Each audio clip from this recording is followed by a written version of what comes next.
My sister had a trophy wall of photos she secretly took of property owners crying during her inspections. Initial post, posted to r/family drama. I never thought I'd be writing something like this, but I need to get this off my chest before I completely lose my mind. I'm Marcus, 32M, and I design custom prosthetics for children and veterans who've lost limbs. It's not just my job, it's my calling. Every day, I help people walk again, run again, hold their children again. Yet somehow, in my family's eyes, I'm the disappointment. My sister Rachel, 34F, is a senior building inspector for our city's compliance department. She's always been the golden child, vibrant, charismatic, the life of every party. Our parents, 61M, 59F, have never hidden their preference. At family dinners, they'll spend hours listening to her stories about citations she's issued, while my work helping amputees gets dismissed with Marcus and his little hobby shop. Little hobby shop. That's what they call my medical device workshop, where I've helped over 300 people regain mobility in the past 5 years. 3 weeks ago, everything changed. I arrived at my workshop on Monday morning to find an official notice plastered across my door: cease and desist, multiple building code violations. The notice listed 17 violations, ranging from improper ventilation in medical device assembly area to substandard electrical configuration for precision equipment. Each violation came with hefty fines totaling $47,000, and I had 30 days to remediate or face permanent closure. I was devastated. My workshop has passed every inspection for 8 years. I maintain pristine conditions. It's not just about compliance. These devices go on people's bodies. I called the city office immediately, only to discover that the inspector who filed the report was Rachel, my own sister. When I confronted her that evening, she was sitting in her downtown condo, the one our parents helped her buy, swirling wine in a glass that probably cost more than most people's weekly groceries. "It's just business, Marcus," she said, not even looking up from her phone. "Your building is non-compliant." "I'm doing my job." "Since when is my building non-compliant?" I demanded. "I passed inspection 6 months ago with flying colors." She finally looked at me, and there was something cold in her eyes I'd never noticed before. Standards change. Maybe if you spent less time playing Bob the Builder with your little plastic legs and more time maintaining your property, this wouldn't have happened. Playing Bob the Builder. I design prosthetics that use advanced myoelectric sensors to respond to muscle signals. Last month, I fitted a 7-year-old girl named Emma with a prosthetic arm that lets her play violin again after a car accident. But to Rachel, it's just playing with plastic. "What do you want?" I asked, because I knew her well enough to know this wasn't random. She set down her wine glass and pulled out her tablet. "I have a friend in commercial real estate. He's interested in your building's location. Prime corner lot, good traffic flow. He's willing to offer you $400,000 for it." My blood went cold. I bought that building for $650,000 3 years ago, and with the improvements I've made and the current market, it's worth at least $1.1 million. "You're trying to force me to sell." "I'm trying to help you," she said, her voice dripping with false concern.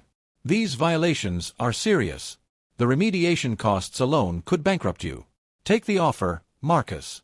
Start fresh somewhere else. Maybe somewhere more appropriate for your skill level." I left her condo feeling like I'd been punched in the gut.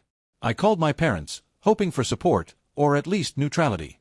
Instead, my mother said, "Well, honey, Rachel knows buildings. If she says there are problems, there must be problems. Maybe this is a sign to try something more stable. Your father's friend still needs someone for his accounting firm." Accounting. I have 2 biomedical engineering degrees and have been featured in 3 medical journals for my innovative socket designs that reduce phantom pain, but they want me to do accounting. My father added, "You've always been too serious, son. Too focused on depressing things. Rachel brings light into the world. You should be more like her." Light into the world. Rachel, who once laughed when she told a story about citing an elderly woman for a fence that was 2 inches too tall, knowing the woman couldn't afford the fine. Rachel, who brags about the perks she gets from contractors who want to stay on her good side. That's their definition of bringing light into the world. I went back to my workshop that night and sat in the dark among the half-finished prosthetics. On my workbench was a leg for James, an Afghanistan veteran who lost his limb to an IED. Next to it, an arm for Sophia, a teacher who lost hers to bone cancer. These people were counting on me, and my own family was trying to destroy everything I'd built. The next day, I hired a lawyer. He reviewed the violations and immediately flagged several inconsistencies. The electrical work Rachel cited as substandard had been personally approved by the city's chief electrical inspector 2 years ago. The ventilation system she claimed was inadequate exceeded medical facility standards by 40%. Something wasn't right. These violations don't make sense, my lawyer said.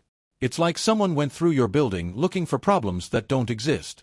Has your sister ever shown unusual interest in your property? I told him about the offer, and his expression darkened. That's potential corruption. If she's using her position to devalue your property for a buyer she's connected to, that's a federal crime. Federal crime. The words echoed in my head. Part of me wanted to back down, to just take the loss and move on. It's what I'd always done, stayed quiet while Rachel got the praise, the support, the love. But then I thought about Emma playing her violin, about James walking his daughter down the aisle next month, about all the people who needed what I did. What do we do? I asked. We investigate, he said. But I need to warn you, if we go down this path, there's no taking it back. This could destroy your relationship with your family. I thought about my parents dismissing my work as a hobby, about Rachel calling my prosthetics plastic legs, about 20 years of being told I was too serious, too boring, too focused on depressing things while helping people reclaim their lives. What relationship? I said. Let's do it. That was 3 weeks ago. Today, I got an email from Rachel. Final warning, little brother. Take the offer or things get worse. You don't know who you're messing with. I looked at the prosthetics waiting to be finished, at the thank you cards covering my wall from patients whose lives I've helped rebuild. Then I forwarded her email to my lawyer and got back to work. If she wants a fight, she'll get one. But she should know, I design devices that help people stand up again after losing everything. I know something about fighting back from devastation. I just never thought I'd have to use that knowledge against my own family. Update 1, posted 6 weeks later. I wanted to thank everyone for the overwhelming support on my original post. Your comments gave me strength during some very dark moments. I have a significant update, and I need to warn you, this goes deeper than I ever imagined. After my last post, I hired a private investigator on my lawyer's recommendation. What he uncovered made my stomach turn. Rachel hadn't just filed false reports on my building, she'd been running this scheme for years. The investigator found 74 cases over the past 3 years where Rachel had issued excessive violations on properties that were later sold below market value to a small group of real estate investors. The pattern was always the same. Sudden inspection, devastating violations, pressure to sell quickly, and properties purchased by companies that all traced back to the same 3 individuals. One of them was her boyfriend, Derek, whom she'd never mentioned to our family. The investigation revealed that Rachel was getting kickbacks, typically 15 to 20% of the difference between the purchase price and actual market value. On one elderly couple's commercial building alone, she made $85,000 after forcing them to sell their retirement investment for half its worth. They lost their entire nest egg while she bought a new Mercedes. When I saw the list of victims, I broke down. These weren't just buildings, they were people's livelihoods, retirements, legacies. An immigrant family who'd built their restaurant from nothing.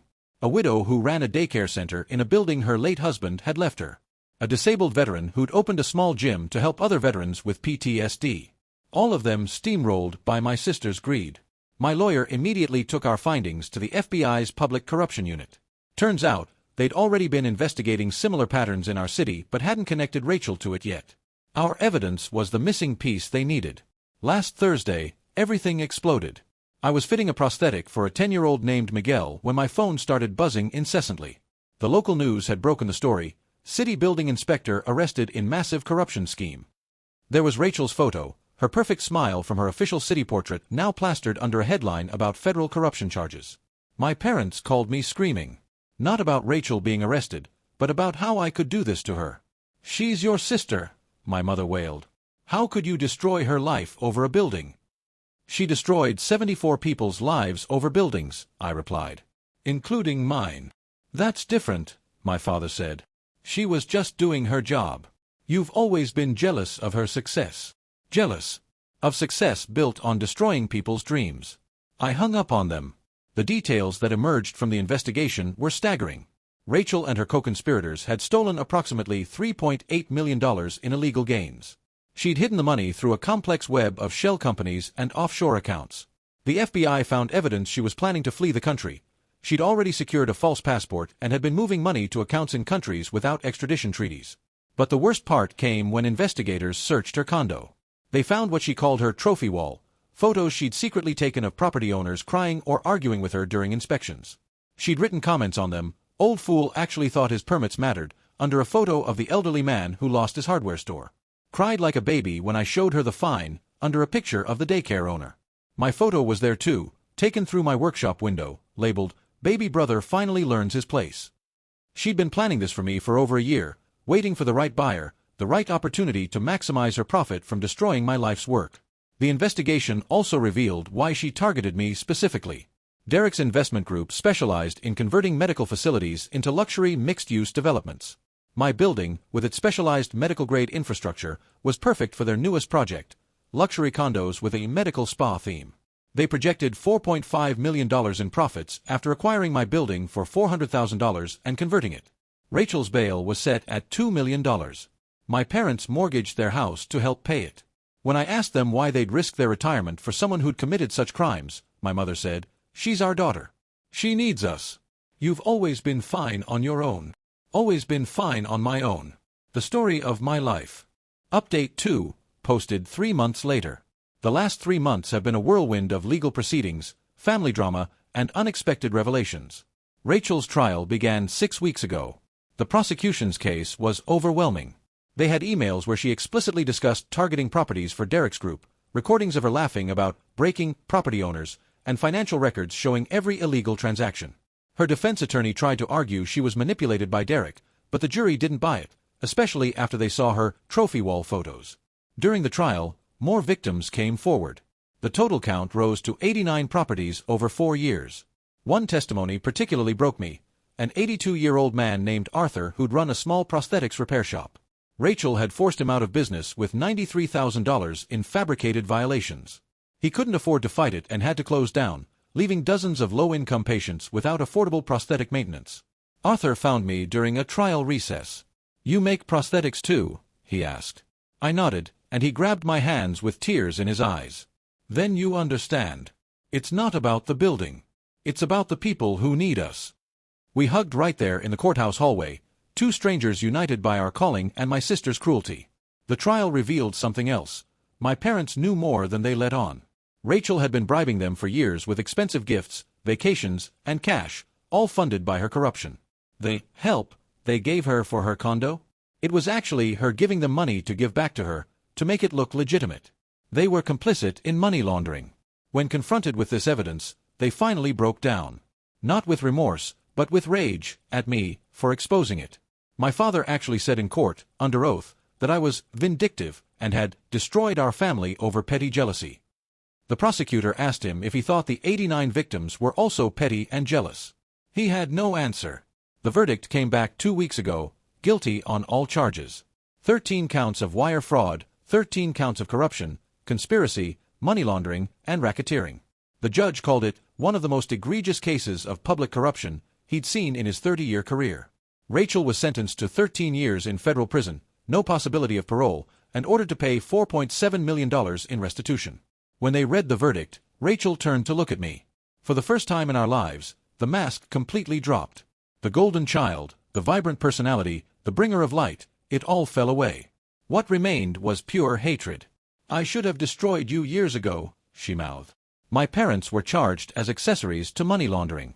They pled guilty to avoid jail time but received 5 years probation and had to forfeit $340,000 in illegal gains, essentially their entire retirement savings.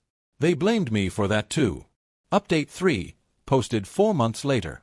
This will be my final update on the situation, and it comes with an unexpected conclusion that I'm still processing. First, the practical outcomes. The city settled my civil lawsuit for $4.2 million, acknowledging the damage done by Rachel's corruption. I used $500,000 to establish the Arthur Foundation, named after the elderly prosthetics repairman, which provides free prosthetic services to low-income patients. Arthur himself came out of retirement to help run it. Watching him work with patients again, seeing that joy return to his eyes, it's worth more than any settlement. I've expanded my workshop into the adjacent building, hired 6 additional prosthetic technicians, and we're now serving 3 times as many patients. Emma, the little girl with the violin, performed at our grand reopening. There wasn't a dry eye in the house. My parents lost their house trying to pay legal fees and moved into a small apartment. They've cut off all contact with me. Last I heard from my aunt, they tell people they only have one child, who's away on business. Even in disgrace, they can't admit what Rachel did. But the real reason for this update is what happened yesterday. I received a letter from federal prison. From Rachel. I almost threw it away unopened, but curiosity won. Here's what she wrote. Marcus.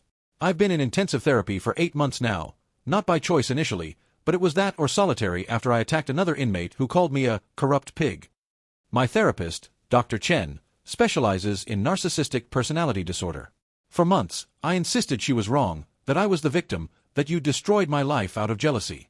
But she kept pushing, kept making me examine my actions, my thoughts, my entire life. The breakthrough came when she asked me to describe one genuine accomplishment that didn't involve taking something from someone else. I sat there for an hour and couldn't name a single one. Every success, every achievement, every moment of pride in my life came from either our parents' favoritism or from destroying others. I'm writing this not for forgiveness. I don't deserve it and won't insult you by asking for it. I'm writing because Dr. Chen says acknowledging the truth to those we've hurt is essential for genuine change, even if they never read our words. The truth is this: our parents created a monster, and I became one willingly. They raised me to believe I was special not because of what I did, but because of who I was, their golden child. Every cruelty I showed was reframed as strength. Every person I hurt was dismissed as oversensitive. Every accomplishment of yours was diminished so I could shine brighter. Remember when you won that national biomedical engineering competition in college? Mom told everyone you'd gotten lucky, while showing off my participation trophy from a local art fair. When you started your prosthetics workshop, Dad called it Marcus's expensive hobby, while praising me for writing parking tickets. They didn't just enable me, they created me. They taught me that other people's pain didn't matter if it served my success. They showed me through 1,000 examples that your suffering was acceptable collateral damage for my happiness. But here's what therapy has forced me to confront. At some point, I stopped being their victim and became my own perpetrator. I chose to take pleasure in others' pain. I chose to document my cruelty with that photo wall. I chose to target you, my own brother, who'd never done anything but exist in my shadow and still managed to help people despite our family's contempt. You asked me once why I became a building inspector. The real answer: it was the fastest path to power over others. Every citation I wrote, every fine I imposed, every tear I caused, it fed something dark in me that our parents had nurtured but I had chosen to embrace. Dr. Chen asked me to list everyone I'd hurt. It took me 3 weeks to write all the names. 89 property owners. Their families. Their employees. Their customers. The ripple effects of my actions probably hurt thousands of people. Ms. Rodriguez, who ran the daycare, she had to lay off 8 employees. Those 8 people had families. The immigrant family with the restaurant employed 15 people who all lost their jobs. I destroyed lives for money I didn't even need, for power that meant nothing, for the sick pleasure of watching people break. And our parents applauded me for being successful and vibrant. I'm not writing this to excuse my actions or blame our parents. I made my choices. But I want you to know that you were never the problem in our family. You were the only real success story, not because of your degrees or your business, but because you somehow emerged from our toxic family with your empathy intact. You helped people walk again while I broke them for sport. Dr. Chen says I show signs of genuine remorse now, though she warns I have years of work ahead to develop real empathy. I don't know if I'll ever be capable of being truly good, but I'm trying to at least stop being evil. I've been assigned to work in the prison medical ward. Yesterday, I helped an amputee inmate adjust to her prosthetic leg. She'd been struggling for months because no one here really understands prosthetics. I remembered watching you work once, when I'd stopped by to case your building. You were adjusting a socket for a patient, and you spent an hour making tiny modifications until it was perfect. The patient cried from relief. I tried to channel that patience, that care. It took me 4 hours, but I finally got her prosthetic comfortable. She hugged me and said it was the first time she'd been pain-free in months. For a moment, I think I understood what you feel every day, the satisfaction of genuinely helping someone instead of hurting them. It's a start. I don't expect you to read this. I don't expect you to care. I destroyed any right to your consideration. But if you do read it, know this: you won. Not because you exposed my crimes or because I'm in prison, but because you refused to let our family's poison corrupt you. You became someone who builds while I became someone who destroys. The tragedy isn't that I'm in prison. It's that it took federal charges and mandatory therapy for me to see what you've always been, the only decent person our family produced. Rachel. I've read her letter 17 times. Part of me wants to believe she's changed, that therapy is working. Part of me remembers her trophy wall and wonders if this is just another manipulation. My therapist, yes, I started seeing one too, says both reactions are valid. I haven't decided if I'll write back. But I did do one thing. I added her name to the list of people the Arthur Foundation helps. Not Rachel the corrupt inspector, but Rachel the prisoner who needs to understand that redemption isn't achieved through words but through sustained action. Arthur asked me why I'd help someone who hurt me so badly. I told him what he'd told me that day at the courthouse. It's not about the building. It's about the people who need us. Even if that person is someone who destroyed buildings and lives for sport. Maybe that makes me weak. Or maybe it makes me exactly who I've always been. Someone who helps people stand up again, even when they've fallen from grace they never deserved. My parents still won't speak to me. Rachel is serving year 2 of 13. Derek fled the country but was arrested in Costa Rica last month. The other conspirators are all in prison. The city implemented new oversight measures named after my workshop, the Marcus Protocol, requiring multiple independent inspections for violation claims over $10,000. But the real victory. Last week, James, the Afghanistan veteran, walked his daughter down the aisle using the prosthetic I designed. He sent me a video. He's crying, she's crying, everyone's crying. At the reception, he danced with her, something he thought he'd never do again. That's my revenge on everyone who dismissed my work as a hobby or playing with plastic. Every person who walks, runs, dances, plays violin, or simply lives without pain because of my designs, that's my answer to a family who never saw my worth. I still design prosthetics. I still help people walk. The only difference is now I do it on a larger scale, with more resources, and with the knowledge that sometimes the most toxic things in our lives need to be amputated so the rest can heal. Thank you, Reddit, for listening to this journey. Your support meant everything when I had no family left to turn to. In a way, you've been more family to me than my blood relatives ever were. Remember, when someone shows you who they are, believe them. When family enables abuse, they're choosing sides. And when you have the chance to stand up for what's right, take it, even if it means standing alone. Especially if it means standing alone. Because sometimes, that's when you're standing tallest. Edit. Since many have asked, yes, the Arthur Foundation accepts donations and volunteers. We've helped 847 patients in 4 months. Every dollar goes directly to patient care. And yes, Emma still plays violin. She's actually getting pretty good.